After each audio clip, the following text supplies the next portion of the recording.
നമ്മൾ ആലോചിക്കണം, ഭൂമി ഉരുണ്ടതാണ്. നമ്മൾ കടൽക്കരയിൽ ചെന്നാലേ ഏത് ബൈനോക്കുലർ വെച്ച് നോക്കിയാലും കാണാൻ കഴിയുന്നതിനൊരു പരിധി ഉണ്ട്. കാരണം എന്താ?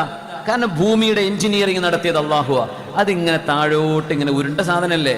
അപ്പൊ നമ്മൾ എങ്ങനെ നോക്കിയാലും ഇത്രയേ കിട്ടുള്ളൂ, അതിന്റെ അപ്പുറത്തേക്കുള്ളത് കാണൂല, അല്ലെ മേലെ കയറണം. ഭൂമി ഉരുണ്ടതായതുകൊണ്ടാണ് കടലിൽ അക്കരെ കാണാത്ത. അല്ലെങ്കിൽ ഏതെങ്കിലും വല്ല ബൈനോക്കുലർ വെച്ച് ഇവിടെ നിന്ന് അങ്ങനെ നോക്കിയാൽ മിനിമം സലാലെങ്കിലും കാണണം, പയ്യോളിയിൽ നിന്ന് നോക്കിയാൽ. അല്ലെങ്കിൽ ഇവിടെ നോക്കിയാൽ മിനിമം യമനിന്റെ ഭാഗമെങ്കിലും കാണണം, കേരളത്തിൽ നോക്കിയാൽ കാണൂല.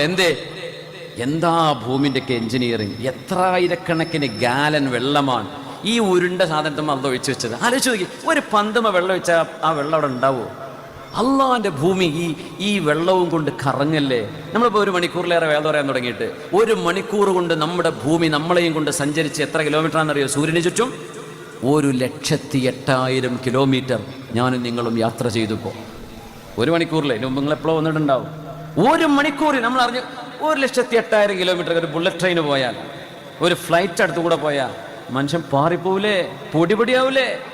നമ്മളല്ല കൊടുങ്കാറ്റ് അനുഭവിച്ചോ? ഇവിടെ ഭൂമി പോകുന്ന സ്പീഡ്, ആ ഒരു സ്പീഡ് 1 മണിക്കൂറിൽ 1,08,000 കിലോമീറ്റർ സ്പീഡിൽ സൂര്യന് ചുറ്റും കറങ്ങി ഒരു കറക്കം പൂർത്തിയാകുമ്പോ അന്ന് 12 മണിക്ക് നമ്മൾ കുപ്പി പൊട്ടിക്കും, അല്ലേ?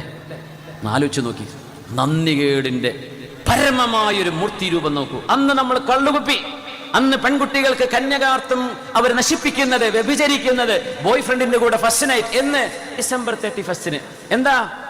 ഈ ഭൂമി സൂര്യന് ചുറ്റും ഒരു കറക്കം പൂർത്തിയാക്കുന്ന വലിയൊരു പ്രതിഭാസം സോളാർ സിസ്റ്റത്തിൽ നടക്കുന്ന ദിവസം പടച്ചതമ്പുരാന്റെ ആ മഹാസൃഷ്ടിക്കുമേൽ തലകുനിഞ്ഞു നിന്ന് ഇബാദത്തിലോ ആരാധനയിലോ നിൽക്കേണ്ടതിന്റെ പകരം നമ്മുടെ ബീച്ചുകളും കുറ്റിക്കാടുകളും കള്ളുകുപ്പി കൊണ്ട് നിറയറ.